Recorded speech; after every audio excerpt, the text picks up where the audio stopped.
অজু ভঙ্গ না হলে এক অজুতে পরপর 2 ওয়াক্ত নামাজ পড়া উত্তম নাকি বারবার অজু করে নামাজ পড়া উত্তম? ফরজ গোসল সঠিক নিয়ম বলবেন ঠিক। জুমার দিন মসজিদে খুতবা পড়ার সময় মহিলারা বাসায় নামাজ পড়তে পারবে কি? চুল কেটে গোসল না করে নামাজ পড়া যাবে কি? পরপুরুষের কুনজর থেকে রক্ষা পাওয়ার কোনো আমল আছে কি? নিজের ছোট বাচ্চাদের মারধর করলে কি গুনাহ হবে? আমরা জানি যে মেয়েদের পিরিয়ড চলাকালীন সময় কোরআন শরীফ তেলাওয়াত করা যায় না। সেক্ষেত্রে যে আমলগুলো আমরা প্রতিদিন করি, যেমন সূরা বাকারার শেষ 2 আয়াত, সূরা মুলক, সূরা ইয়াসিন পড়ার বিধান কি? আর দেরি না করে চলুন আপনাদের জিজ্ঞাসার জবাবের আলোকিত ভুবনে আমরা প্রবেশ করি। এমডি আলামিন হোসেন লিখেছেন, ফরজ গোসল সঠিক নিয়ম বলবেন ঠিক। ফরজ গোসলের সঠিক নিয়ম হলো শরীর বা কাপড়ের কোথাও নাপাক থাকলে সেই জায়গাটা আগে ধুয়ে ফেলতে হবে। এরপরে আপনি হাত ধোবেন কবজি পর্যন্ত 3 বার, এরপরে কুলি করবেন গড়গড়া করে, এরপরে নাকে পানি দিবেন ভালো করে, তারপরে মুখ ধোবেন, হাত ধোবেন, এরপরে পুরো শরীরে পানি ঢেলে গোসল করবেন। আসার সময় 2 পাও ধুয়ে বের হয়ে চলে আসবেন। এটাই ফরজ গোসলের সুন্নাহসম্মত পদ্ধতি। ক্যান্ডেলা আইডি থেকে আপনি লিখেছেন, বাবার জমির পরিমাণ থেকে মেয়েরা যদি ইচ্ছাকৃতভাবে ভাগ না নেয় তাহলে তার ভাইদের কি গুনাহ হবে?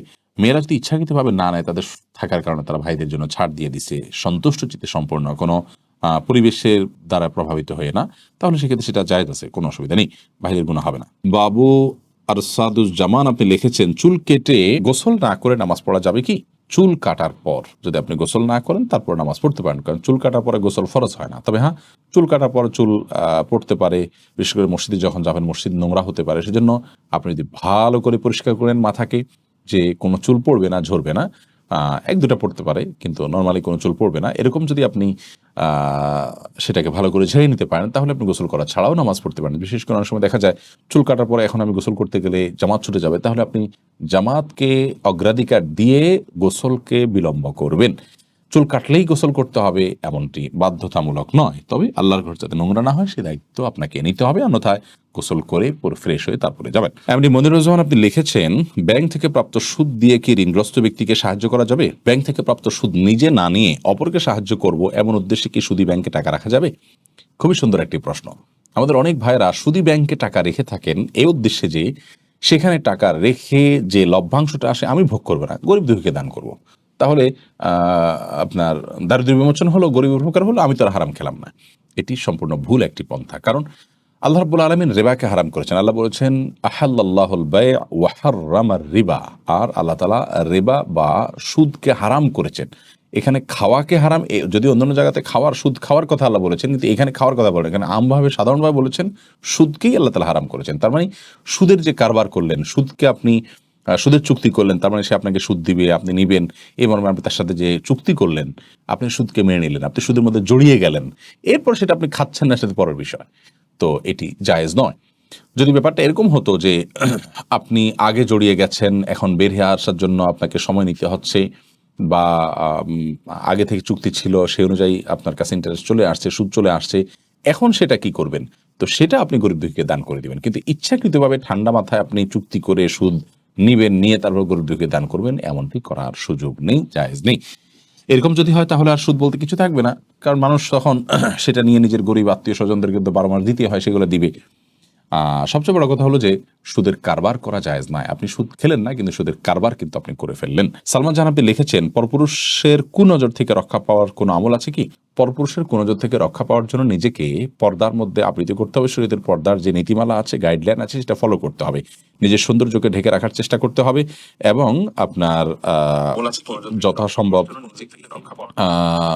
কি বলে এটাকে, নিজের কণ্ঠ, নিজের রূপ লাবণ্য, নিজের সৌন্দর্য, এগুলো সবগুলোকে সুপ্ত রাখার চেষ্টা করতে হবে। এটাই হলো বদনজর এবং কুদৃষ্টি পুরুষের, এটা থেকে নিজেকে বাঁচিয়ে রাখার সর্বোত্তম উপায়। এর পাশাপাশি আপনি আল্লাহর কাছে পানা চাইবেন সাধারণভাবে, বিশেষ কোনো দোয়া আছে বলে আমার জানা নেই, তবে আপনার আমল হলো সেটাই, যেটা হলো সতর্কতামূলক। শারমিন নাইম লিখেছেন, জুমার দিন মসজিদে খুতবা পড়ার সময় মহিলারা বাসায় নামাজ পড়তে পারবে কি? জুমার দিন মসজিদে খুতবা চলুক কিংবা তার আগে হোক বা পরে হোক, ওয়াক্ত শুরু হয়ে গেছে জোহরের, যে কোনো সময় মায়েরা বাসায় নামাজ পড়তে পারবেন। খুতবার সময় নামাজ পড়া যাবে না মহিলার জন্য বাসায়, এমন কোনো কথা নেই। হ্যাঁ, খুতবার সময় মসজিদে যারা আছেন তারা খুতবা শুনবেন, তারা নামাজ পড়বেন না, কিন্তু বাসা বাড়িতে আছেন, মাইকে হয়তো শোনা যাচ্ছে, তাদের জন্য খুতবা শোনা ওয়াজিব নয়, কারণ তারা এই জমাতে শামিল হননি, যার কারণে তারা এরপর নামাজ পড়তে পারবেন। আখতার আলী লিখেছেন, শেখ হেদায়েত পাওয়ার উপায় কি? হেদায়েত পাওয়ার জন্য আল্লাহর কাছে দোয়া করতে হবে, হেদায়েতের পথে হাঁটতে হবে, আল্লাহর কাছে একটা দোয়া আমরা বেশি বেশি করে পড়তে পারি, রব্বানা লা তুজিগ কুলুবানা বা'দা ইয হাদাইতানা ওয়া হাব লানা মিন লাদুনকা রাহমা ইন্নাকা আনতাল ওয়াহ্হাব। যার অর্থ হলো, হে আল্লাহ, হে আমাদের রব, আপনি আমাদেরকে হেদায়েত দেওয়ার পর আমাদের অন্তরকে আর বক্র করে দিবেন না, বিপদগামী করে দিবেন না।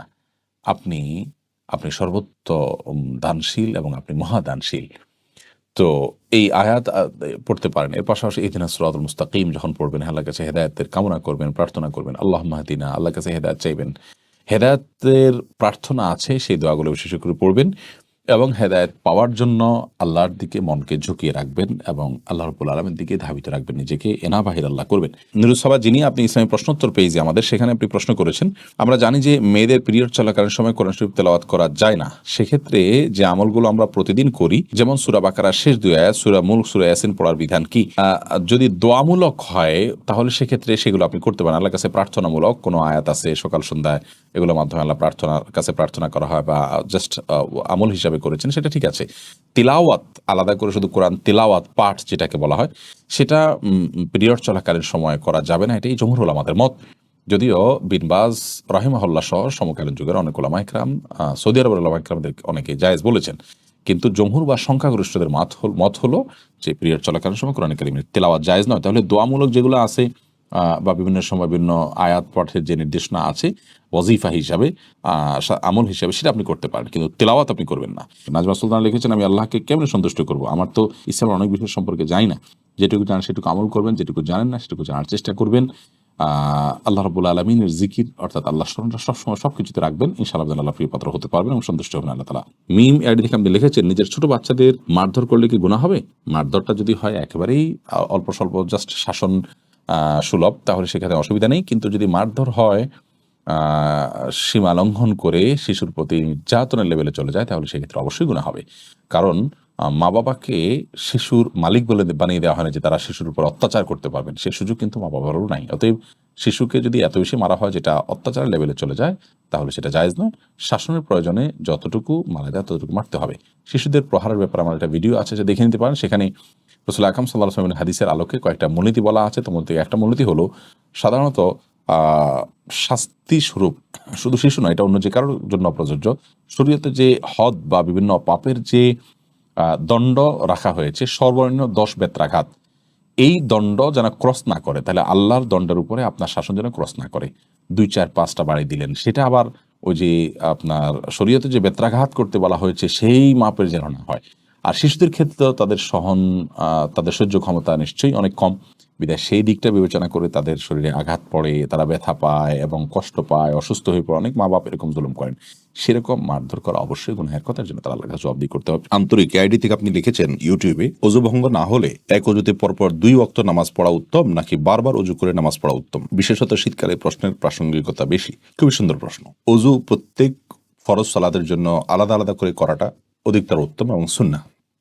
কারণ নবী করিম সাল্লাল্লাহু আলাইহি ওয়াসাল্লাম সাধারণত প্রত্যেক ওয়াক্তের জন্য আলাদা আলাদা করে উজু করতেন এবং ওই ওয়াক্ত সালাতের জন্য আপনার আন্তরিকতা, আপনার বিশেষ মনোযোগ, আপনার বিশেষ প্রস্তুতি আছে, এই বিষয়টিকে প্রমাণ করবে আপনার পৃথকভাবে এর জন্য অজু করে প্রস্তুতি গ্রহণ করার মাধ্যমে।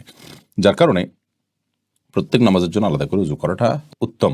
তবে এক উজুতে একাধিক ওয়াক্ত সালাত কেউ পড়তে চাইলে সেটাও জায়েজ আছে। নবী করিম সাল্লাল্লাহু আলাইহি সাল্লাম সেটিও করেছেন, বুখারীর এক হাদিস থেকে বোঝা যায়। ওমর রাদিয়াল্লাহু তাআলা আনহু জিজ্ঞাসা করেছেন, ইয়া রাসূলুল্লাহ, আপনি তো সাধারণত এরকম করতে দেখি না। তখন নবী করিম সাল্লাল্লাহু আলাইহি সাল্লাম বলেছেন যে এটা আমি ইচ্ছাকৃতভাবেই করেছি। তাহলে বোঝা গেল নবী করিম সাল্লাল্লাহু আলাইহি সাল্লামের সাধারণ আমল ছিল যে তিনি নিয়মিত প্রত্যেক ওয়াক্তের জন্য আলাদা উজু করতেন বেশিরভাগ ক্ষেত্রেই। তবে মাঝে মধ্যে এক উজু দিয়ে একাধিক ওয়াক্ত পড়তেন। অতএব এক উজু দিয়ে কয়েক ওয়াক্ত সালাত আদায় করলে তাতে নামাজ হয়ে যাবে, কোনো অসুবিধা নেই। উত্তম হলো পৃথক পৃথক উজু করা প্রত্যেক ওয়াক্তের জন্য। ইউটিউব চ্যানেল সাবস্ক্রাইব করতে ভুলবেন না।